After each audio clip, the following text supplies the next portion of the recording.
you record different stuff. Which is your favorite genre you like to record in? There is not a favorite in me right now. People believe there is a favorite in me because I do reggae myself. They say, we think you do reggae best. Your reggae song very good.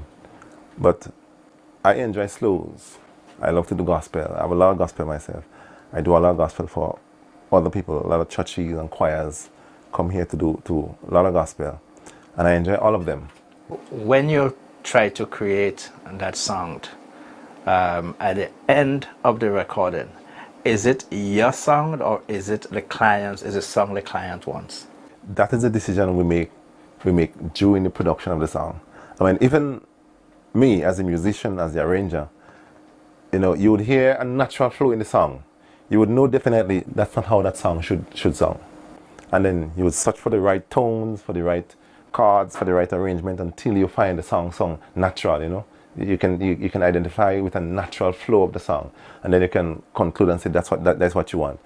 Sometimes that's what you as a musician, as the arranger wants, but the artist doesn't want that. Or sometimes what you as the arranger think is not good, that's what the artist wants. So how do you reconcile that situation then? In that situation, I try to confirm with them that's what you want really. I mean, I have many situations where I would give a guy a demo to listen, and when he comes back for the finished song, you'd hear something slightly different, and he would say, no, I like the demo, so they have to go back to work again.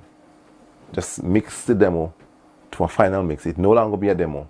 So that's what he wants. That's what he wants. That's how he sees his music. But most time we try to let them know that, I mean, if it's a song that you've made for your own listening pleasure, then it's all right.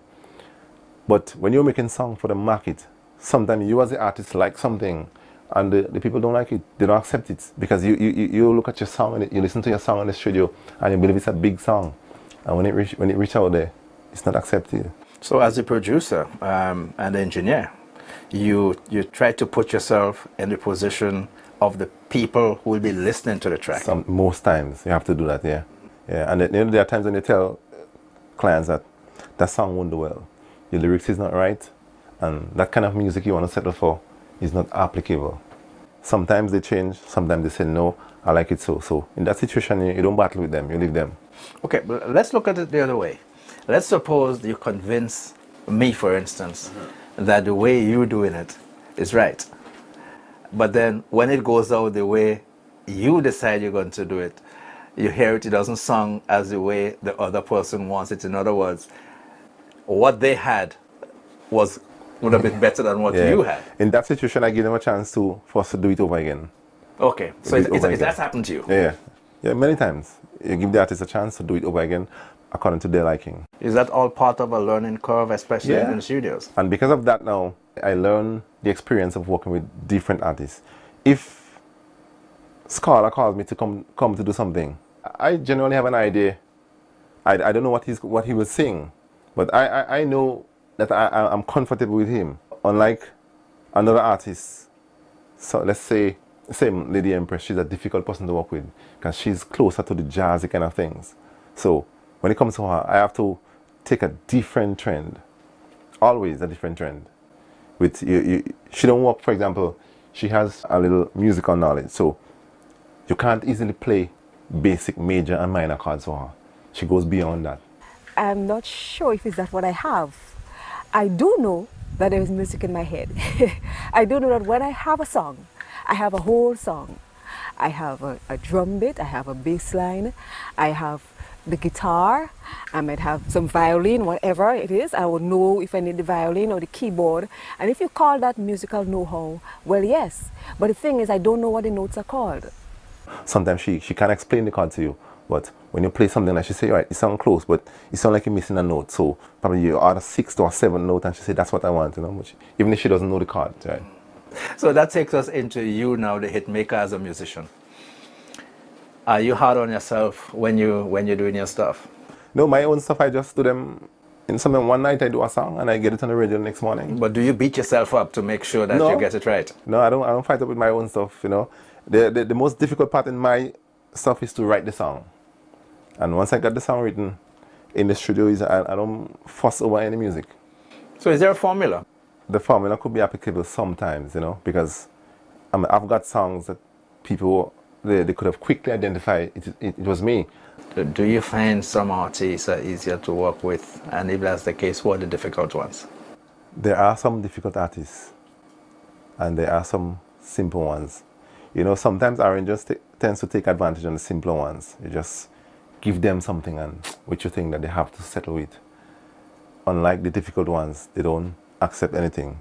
For example, same scholar. You know, you would play something and he would say, but that ain't good, I ain't like that. That ain't good. Or sometimes I might just be playing with something, experimenting something, and he would say, yeah, keep that, I like that, keep that, which I thought was very insignificant. I trust his ears. I trust his ears completely. You know, sometimes there are things that initially when I hear it, I say to myself, what is he doing? Why is that hearing? I trust that somehow he's hearing something, and that something would be manifested into something great.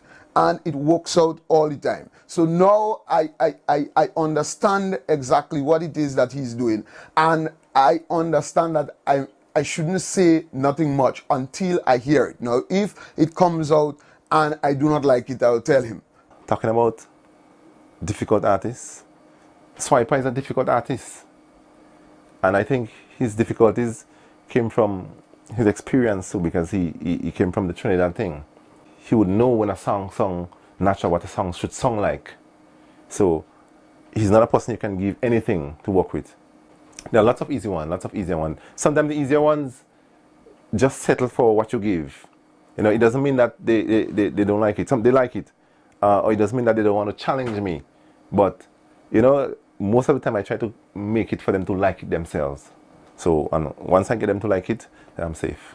Paul, continue to support and nurture the younger ones and develop the music here. Thank you very much for being on Hitmakers.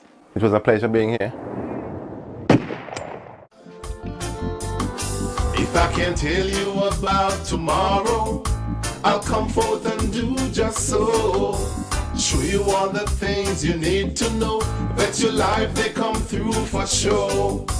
Surely when the world would end, when Jesus will descend, show you a true picture of heaven, the streets of gold, just as we have been told. But only the Master holds the future. No one else can tell, only He knows it so well. Then why can't we leave good always? And why can't we say good always? And why can't we do good always? And why can't we be good always? 'Cause all the time with God is here and now.